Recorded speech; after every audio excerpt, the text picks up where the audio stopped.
July 31st, a big day. After I do my skincare routine in the morning, I work on my essays and finish packing my bags. My sister bought me French vanilla from Tim Hortons, and we invited my closest friends to go with us for the ride. My sister led the prayer, and then we went on for about an hour drive toward our destination. It was supposed to be a tedious ride, but having friends around always helps.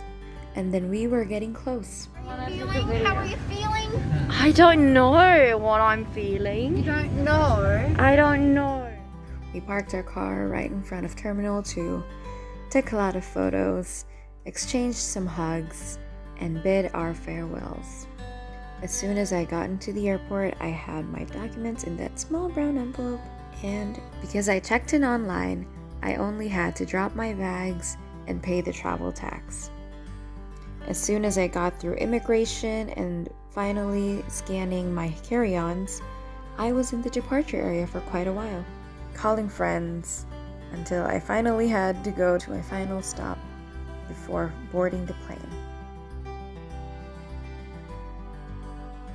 I edited a video during the wait, and I eventually had to put on my face shield even though it was so uncomfortable. You gotta do what you gotta do.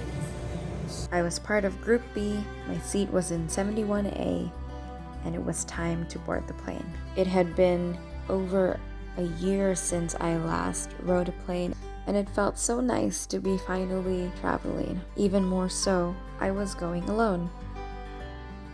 It was finally takeoff, we had our first meal, and I kept track of our distance from LA every single time I was awake. Another cool thing was that I was alone in my row. I read my book, listened to some music, and watched the sky turn from dawn to dusk. When we were finally flying over the States, I started seeing mountains. Mountains I knew I'd never climb physically and literally, but I eventually would, spiritually, emotionally, and mentally. The sky grew darker and darker as the hours passed by. And before I knew it, I was already flying over the city of angels. Unbeknownst to many, I was crying and praying to God, still amazed and still having a hard time believing that I'm actually here. And finally the plane stepped foot on American ground. 80 degrees Celsius or 64.4 degrees Fahrenheit. I'm here. I couldn't believe it 1 second. I found out a few weeks ago that all international flights had to go through this long tunnel to a different terminal. There was a lot of walking and more walking, some waiting, and we kept on going. And we were finally at the US Customs and Border Protection. And in that place, I had to wait for about an hour, but I did enjoy people watching. They asked me what I was doing there and looked at my documents, and I went on right ahead to the nearest bathroom for a change of clothes. Finally, time to claim my bags. Kinda tired, y'all.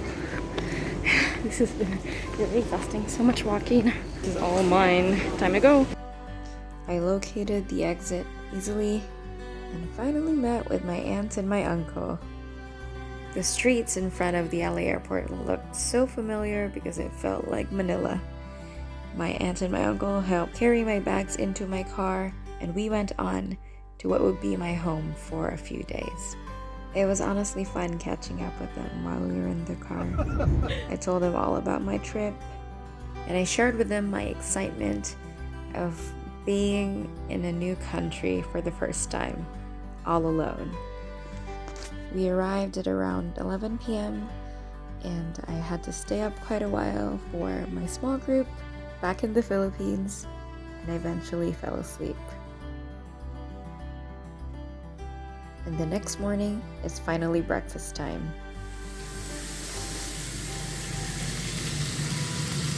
Enough, thank you.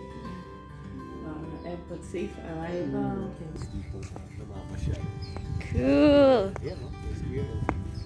Oh my gosh, first time ko makakita ng It was Sunday, and we were gonna go to church. Even with 1 hour of sleep, I was so excited to finally go to church in person for the first time here in the United States. It was exciting visiting New Life Foursquare Church at Norwalk, California. It truly felt like home because they started playing songs that I heard from my own church.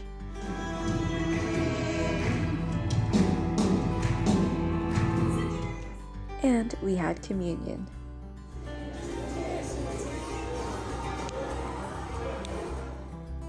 It was truly a great way to start my trip here. And eventually we had to decide where we wanted to go for lunch. My aunt and my uncle took me to a Thai restaurant. There were a lot of choices and a lot of flavors, and we had a really good meal. I decided that I would stay up late so that I can automatically sync my body clock with the time here by staying awake while the sun is up and only going to sleep as soon as the sun sets. We went on to visit my cousin and her family in San Gabriel.